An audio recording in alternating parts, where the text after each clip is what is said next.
السلام علیکم ورحمۃ اللہ وبرکاتہ۔ آج کل لوگوں میں ایک وائرس بہت عام ہو رہا ہے جس کا نام فومو ہے۔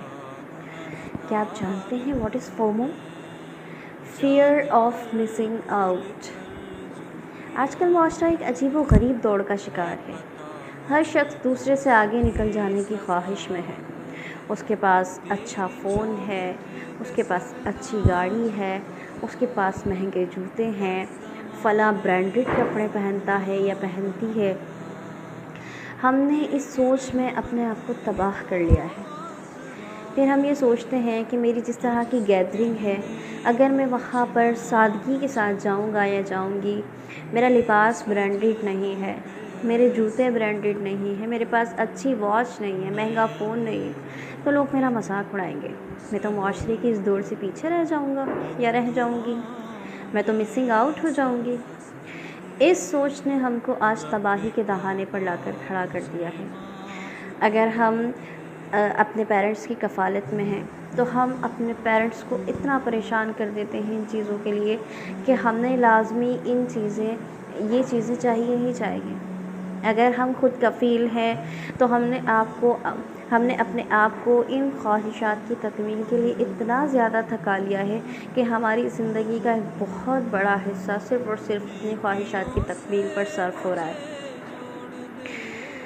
سادگی ایک ایسی چیز ہے جس کی بہت زیادہ اسلام میں ترغیب دلائی گئی ہے۔ رسول اللہ صلی اللہ علیہ وآلہ وسلم کا ارشاد ہے، ان البذاذۃ من الایمان، بے شک سادگی ایمان کا حصہ ہے، جس کا متضاد تکلف اور بناوٹ ہے۔ تکلف اور بناوٹ انسان اس وقت اختیار کرتا ہے جب وہ اپنی حقیقت سے مطمئن نہیں ہوتا، پھر وہ اپنے آپ کو وہ بنا کر ظاہر کرتا ہے جو وہ نہیں ہے۔ اس طرح کا انسان صرف اور صرف لوگوں میں پذیرائی حاصل کرنے کا شوقین ہوتا ہے، لوگوں میں مقبول ہونے کا شوقین ہوتا ہے، جبکہ ہمارا جو مقصد حیات ہے وہ اپنے رب کو راضی کرنا ہے۔ آج ہم سادگی نہیں اپناتے۔ ہم زندگی کے بہت سارے معاملات میں، چاہے وہ ہمارا پہننا اوڑھنا ہو، چاہے وہ کسی بھی قسم کی تقریب ہو، کسی بھی قسم کی محفل ہو، ہم اس میں سادگی اپنانے کو، اس کو سادگی کے ساتھ سر انجام دینے کو اپنی توہین سمجھتے ہیں، اپنے وقار کے خلاف سمجھتے ہیں، اپنے عہدوں کے، اپنی مسندوں کے منافی تصور کرتے ہیں۔ لیکن اگر ہم سیرت مطہرہ کا مطالعہ کریں تو ہم دیکھیں گے کہ وہ ہستی کہ جو کائنات کی سب سے معزز شخصیت ہیں، فخر آدمیت ہیں، امام صف انبیاء ہیں، ان کا رہن سہن کیسا تھا؟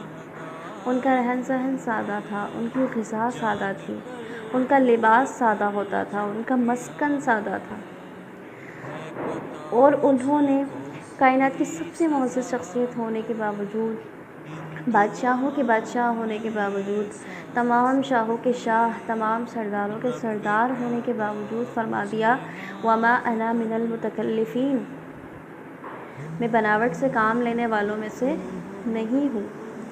تو پھر ان سے بڑا منصب، ان سے بڑا عہدہ کسی اور کا کیسے ہو سکتا ہے؟ ہم تو ان کے قدموں کی خاک کے برابر بھی نہیں ہیں۔ پھر ہم یہ کیسے سوچ لیتے ہیں کہ اگر ہم ان چیزوں سے گریز کر کے سادگی کو اپنا لیں گے تو پھر یہ ہماری عزت اور ہماری وقار کے خلاف ہو جائے گی۔ سادگی ایمان کا حصہ ہے، ایمان کی بہت ساری شاخیں ہیں، ان میں سے ایک سادگی بھی ہے۔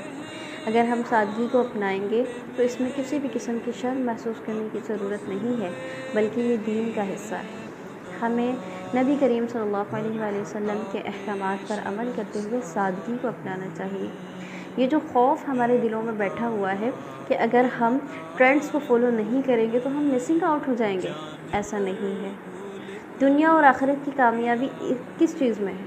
ہم نے اسے کامیابی سمجھ لیا ہے۔ شاید کہ ہم ان ساری چیزوں کا جب حصول کر لیتے ہیں، ان ساری چیزوں کو جب حاصل کر لیتے ہیں تو شاید ہم سمجھتے ہیں کہ ہم بہت کامیاب ہو گئے، لیکن در حقیقت کامیاب کون ہے؟ فَمَنْ زُحْزِحَ عَنِ النَّارِ وَأُدْخِلَ الْجَنَّةَ فَقَدْ فَازَ، جس کو آگ سے بچا لیا گیا اور جسے جنت میں داخل کر دیا گیا، بس بے شک وہ کامیاب ہو گیا۔ تو کامیابی تو اس چیز میں ہے کہ ہم اپنے آپ کو آگ سے بچا لیں۔ ہم نبی کریم صلی اللہ علیہ وآلہ وسلم کے احکامات کو فالو کریں۔ جب وہ اتنی سادہ زندگی گزار کے گئے ہیں تو پھر ہمیں تو لقد کان لکم فی رسول اللہ اسوۃ حسنہ کا حکم دیا گیا ہے۔ رسول اللہ صلی اللہ علیہ وآلہ وسلم کی زندگی ہمارے لیے بہترین نمونہ ہے، تو پھر ہم کیسے تکلف اور بناوٹ کا مظہر ہو سکتے ہیں؟ اللہ تعالیٰ ہمیں اس پر عمل کرنے کی توفیق عطا فرمائے اور سادہ زندگی گزارنے کی توفیق عطا فرمائے اور سادگی کو اپنانے والا بنائے، آمین۔ جزاکم اللہ، السلام علیکم۔